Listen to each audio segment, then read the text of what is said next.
부동산 관련 뉴스 접할 때 이런 궁금증 갖는 분들 많으실 겁니다. 언론에 나오는 부동산 추세나 시세 어디까지 믿어야 할까? 그리고 왜 이렇게 다를까?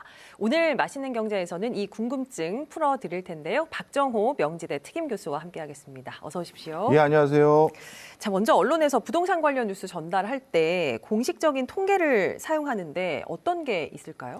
예, 주로 언론에서 사용하는 공식 통계는 세 가지로 나눌 수 있을 것 같습니다. 국토부에서 직접 발표하는 실거래 관련한 통계가 있는데요. 예. 이건 말 그대로 어떤 동네에서 실제 어떤 가격으로 거래가 이루어져야지만 집계되는 그런 통계입니다. 그러다 보니까 신뢰성은 가장 높을 수가 있겠죠. 예. 하지만 요즘처럼 거래가 좀처럼 일어나지 않을 때는 실거래 관련한 정보가 없기 때문에 그런 부분에서 뭔가 보완을 받을 방법이 없습니다. 그다음 두 번째는 시중은행 중에 하나인 KB에서 발표하는 부동산 지수라는 게 있는데요. 예. 이것은 말 그대로 금융기관에서 대출을 하는데 또는 담보를 잡는데 참고를 하기 위해서 만든 지표입니다. 예. 이 지표는 어떻게 만들어지냐 하면요. KB에 사전에 약속해서 등록되어 있는 공인중개사 전국에 계신 분들에게 집계를 받습니다. 본인들이 주로 관리하는 네네. 그 단지들에서 어떤 가격적인 동향이 있는지를 하나하나 이제 직접 입력하는 형태입니다. 그런 형태로 집계하는 게 KB 부동산 지수고요.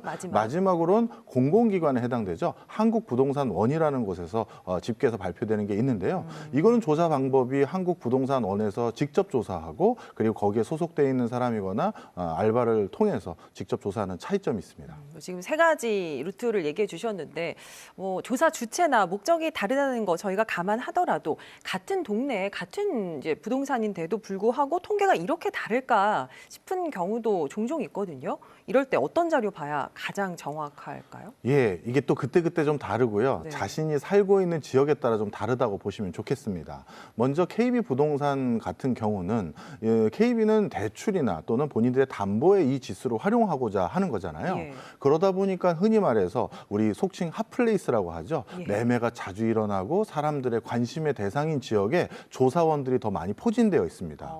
그러다 보니까 전국 방방곡곡의 모든 데이터들이 균질하게 모여지지는 않아요. 그렇겠네요. 따라서 내가 주로 관심이 있는 부동산이라든가 내가 지금 바라보고 있는 부동산이 지역에 위치하고 있었을 때는 KB 부동산 지수는 그 지역에 적합한 값을 안 줄 때도 있습니다.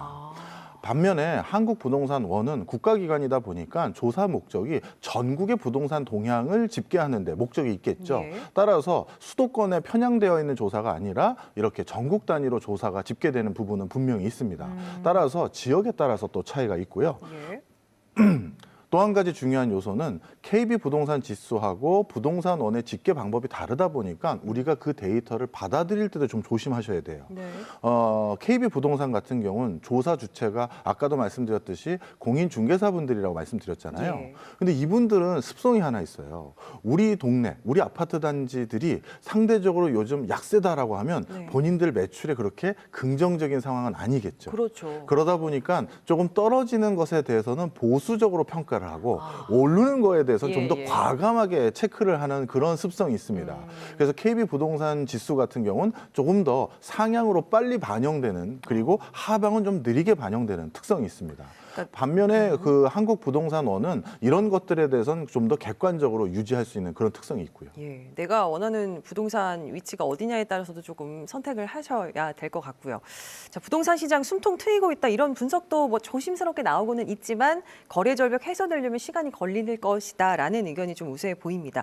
요즘처럼 실거래 없을 때 시세 파악 어떻게 해야 될까요? 예, 정말 어려운 게 사실이에요. 그리고 신문에서 봤었을 때 어느 지역에 어떤 가격에 매매됐다 이런 걸 보고 현장에 가보면 그런 물건은 또 없는 경우들이 많습니다. 예. 그래서 지금은 많은 부분 정부에서도 이런 통계에 잠정적으로 의존하고 있는 상황이긴 합니다만 실제 요즘과 같이 거래 절벽이 일어나고 부동산과 관련해서 경기가 안 좋아졌을 때는 어떻게 보면 동일 아파트, 동일 단지, 동일 평형대임에도 불구하고 가격대가 굉장히 큰 폭의 차이가 있을 때가 맞습니다. 있습니다. 예. 그래서 본인이 꼭 거래를 해야 되는 상황이다라고 하면 어쩔 수 없이 발품을 자주 팔면서 내가 원하는 시점에 딱 매물 나왔을 때 예. 잡는 게 제일 좋은 방법이긴 합니다.